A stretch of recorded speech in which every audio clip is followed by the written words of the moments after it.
So getting back to the beginning, as a legislator in Maryland, you can't bring a bill to the floor yourself. Somebody else has to. Who is, again? Well, it goes to a committee, and then the committee reports it favorably or unfavorably, or they can report it favorably with amendments. Then it comes to the floor in second reader. When it comes to the floor in second reader, then the bill is open to amendment. And that's at the House. That's the House. House level. Then, if a bill is approved on second reader, it's then it was called in parliamentary terms. It's engrossed. It's printed, and then the third vote is for final passage. The bill is no longer amendable. It's in printed form. It's an up or down vote. The exception to that is a Senate bill in the House or a House bill in the Senate. It can be amended on third reader, but in its own House of origin, you can't. And then a bill has to pass both houses in identical form. I mean, for example, if you have a semicolon instead of a comma, it's not identical. So then when you have and lots of times you come back and your bill comes back to the House, it's been amended in the Senate, the amendment's innocuous, corrects bad language or minor public policy, then the chairman will say that the House moves to concur with the Senate amendments and pass it and send it up to the governor. But if you want to kill a bill, at the end of the session, the 90th day, just put some amendment on it. Send it back. It's gone. Just died. Because Maryland, many states we have a constitutional 90-day session. Many states in the last day, the 90th, if they have a 90-day session, they played games with the clock. The speaker would say, we'll move it back to 11 o'clock, keep moving it back to 11 o'clock. The Maryland Court of Appeals says every bill that isn't passed by midnight of the 90th day dies. So it's that way, and there's just there's a million ways you can kill a bill. When you get I used to very often, I was acting chairman of the Ways and Means Committee on the last night of the session, and amendments come back in the Senate. You say that the Senate moves to concur, or the House moves not to concur, and then asks for a conference committee reported. Well, it's 11:15. What is this conference committee? So the bill just died. You just killed the bill. So we know that there's a lot of veterans legislation that's moving through the House right now, and we know that some of it has been heard in committee. Right. And so what would be the next step after this? The next step is to contact legislators generally, but particularly on the committee, urging a favorable vote by the committee. Committees, they tend controversial legislation to hold it off sort of to the end. Politicians don't like to make decisions until they sort of have to. And very often a bill, be delayed during the session. And sometimes the bills just don't even get voted on. They just die in the chairman's drawer. So even though there was a hearing on it, it doesn't mean it's going to go anywhere after that. That's right. And that's what happened last year. Okay. It didn't go anywhere last year. Is there a second hearing? There could be, but probably not very unusual. Okay. There'll be a second hearing. There'll be a second hearing if a Senate bill on the same subject comes to the House, or a House bill on the same subject comes to the Senate. They have a hearing, but that's generally, the hearing is only, the sponsors only. I see. Do we hear when the committee actually is going to make a vote on anything? No, they announced it. It's publicly announced. It's one of the differences between Maryland and Virginia. When I was in the legislature, Virginia, you never knew any. Maryland, they have to be publicly announced. But there's not a great deal of notice. Virginia, there was no notice. Somehow people sponsor a bill and whatever, it died last week. I hadn't heard that. Legislators didn't know that. The committees met. And when I was in the legislature, we adopted the rule that committee votes had to be recorded. Until 1975, you had no recorded committee votes. So you didn't know who... You didn't know who your heroes and villains were. Well, Congress did the same thing. Congress used to have what they called teller votes. And you have two aisles, and you walk down the aisle, and they count you as you walk by, but they didn't take names.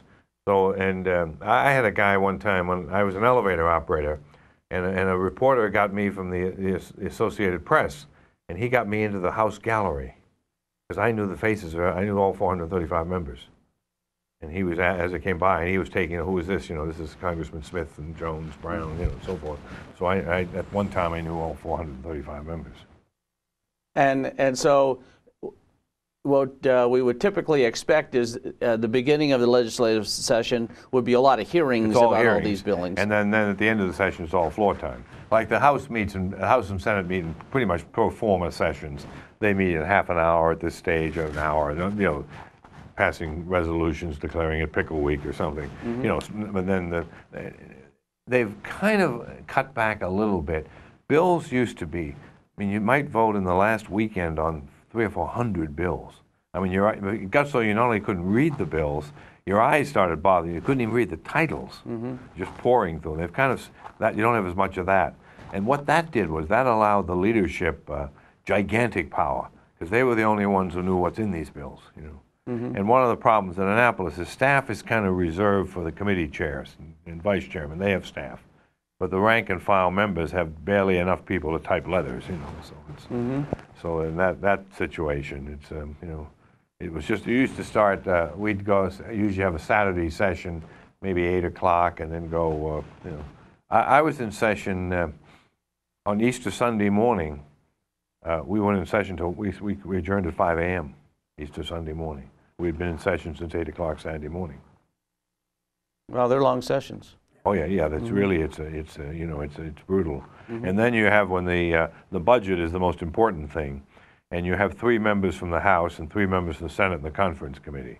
When I was there, it was kind of interesting, because there were 141 members and only 15 Republicans. But Jack Cade from here in Crofton was always always on the Budget Committee. And Bobby Neal, who was also from Crofton, was kind of from the same district, he was always in the, both Republicans, and they were very, very persuasive, influential people. Strangely enough, when I was in the legislature, the Republicans, when they had 15 members, were more influential than now when they have 45 or so. You know, it's just, you know, it's become partisan. You know, it wasn't very much then. You know, and it's one thing I'd like to talk about real fast, so we run out of time. We had a couple bills that we're really interested in. One is doable, one we know isn't because of the budget constraints. What was it, House Bill 663 on the slots for the local nonprofits, especially the veterans. And being the commander of the DAV here in Bowie, and we have the only chapter home in Bowie. Right now we have our games. We have commander of the DAV in Bowie. You said VFW. I'm sorry, you're right. Commander of the DAV here in Bowie. We have the only chapter home. And our gaming helps us keep our door open. Now, last weekend, we had a combined trip. We went to Delaware Park as a fundraiser. We took all that money from 55 people on the bus to Delaware. Why not keep that in Bowie? So, well, at least in Maryland. Well, or even in Maryland. But I'm just saying, you know, I'm just talking about the well, Easter. I think you're talking sort of about 2 issues, though. One is the issue, slots have been authorized, and the problem of getting it put in motion. I mean, obviously the governor wants this revenue as fast as possible, but it's caught in unbelievable governmental snarls. Right. We in the veterans thing, our problem is that we're perceived as conflicting with the state getting their slot machines, which is not correct. The real basic problem is we have, a generation ago, everybody in the legislature seemed to be a veteran, and that almost all of us belonged to veterans organizations, and we understood these things.